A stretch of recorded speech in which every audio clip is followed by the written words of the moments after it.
On this fine Friday, I want to put forth the idea that the divine hierarchy is also a divine anarchy. And what I mean by that, it is not a system of government. It is cooperative relationships that are established based on principles of obedience to their divine calling. So it is important to understand that you don't need government as we think of it if you are obedient to your calling. That essential obedience means a cooperation, a no need for constraint. No need for constraint. And the basic tenets of governance that most of us understand are liberal government. The Constitution of the United States is a liberal document. There's just no way around it. But I'm saying that really you have to think about our governance in a different kind of way. Because if you lean into the idea of a constitutional republic, it makes a lot of sense in some ways, and in other ways it makes no sense whatsoever. Because the basic nature of human personality will foil most of the tenets of a constitutional republic. Because the personalities at play are interested in power and money. They're interested in personal gain. So it's almost impossible for a constitutional republic or a government of almost any kind to be successful. Because the power and drive of the human personality will overcome any of the tenets of governance. We just simply don't want to comply. We want our own gain. We want our own wealth and riches. We want to be powerful. So it's a non-starter to begin to think about governments as a way to successfully manage our lives. They can be important to a degree. I mean, if you want to join the volunteer fire department in case there's a neighborhood fire, if your city doesn't have a paid fire force, that makes sense. But if you're getting into the machinations of small government and the personalities, the bureaucratic personalities that pervade that system, you're going to have a lot of trouble. And we can see that in our society pretty much on every level. That the idea of governance is one that seems to hold a lot of sway, but in practice, it's really going to be a failure. Because there are no cooperative relationships. And that's the thing about the divine hierarchy. It is essentially relationships that are based on cooperation and sympathy. So to look for that in the political systems that run around this world, you must conclude that they are egregores. They are spiritual entities that are not beings. And that's the state of government. Government is not a being, but it has considerable energies that make it an egregore. So what to do, what to say? Well, the thing to do and the thing to say is to rely on your connection to the divine through the context of your calling. And again, it is about setting down your personality. It's about saying no to the system which rewards personality.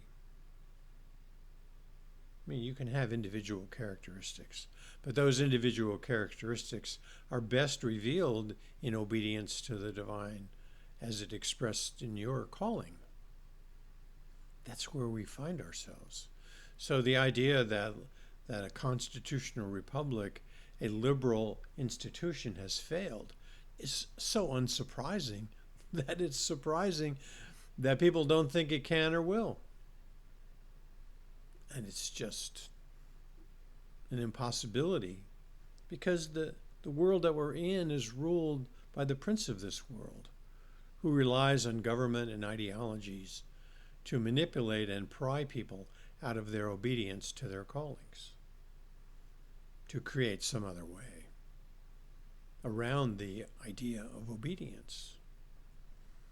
And that cannot possibly be successful. No matter how you look at it, and no matter how you look at all these empires of the earth, and all these rulers and kings and commanders, and it just runs to rot. Because the essential nature of who we are is expressed in the psychic power that comes from obedience to our calling, which is not necessarily manifested in our position in local government. I mean, it could, but generally it's not. The people who are really the leaders of our community, who provide the psychic power that is necessary, are often unseen. It's like the old saying that there are 9 or 12 or 27 or something people that rule the world. And those most likely are people who are cab drivers, who are, servants in their community in some way.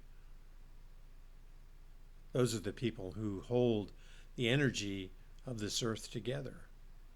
They are the ones who keep us balanced. It is not the glad-handers and politicians who are out for their own gain and their own notoriety. To look to them or to anoint them in whatever way you think you can is going to end in catastrophe. And the people that really are truly anointed, they are the ones who we should be paying attention to.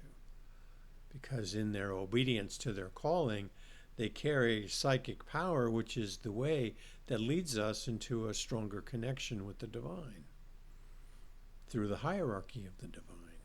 And in a way, it is through a divine anarchy, where it is non-government, it is cooperative and sympathetic. So if you are swayed by these elections and electioneering and all of the to and fro that is constituted, be aware. Be aware that the real power behind our civilization is a psychic power that comes from obedience. There really is no other way. And history has shown us this. That there are other forces which are working hard to bolster the divine, both in this world and in the other world, the invisible world. And that's where so much of this is played out. So when we say no to this world, the beings of the other world, the next world, are cheering. They are cheering for our success because we have successfully set down personality to a degree where we can say no to this world and say yes to the divine hierarchy, which is the invisible world beyond. And so as beings here, floating on the divine sea beneath the heavenly dome, that's our primary focus and concentration. Amen.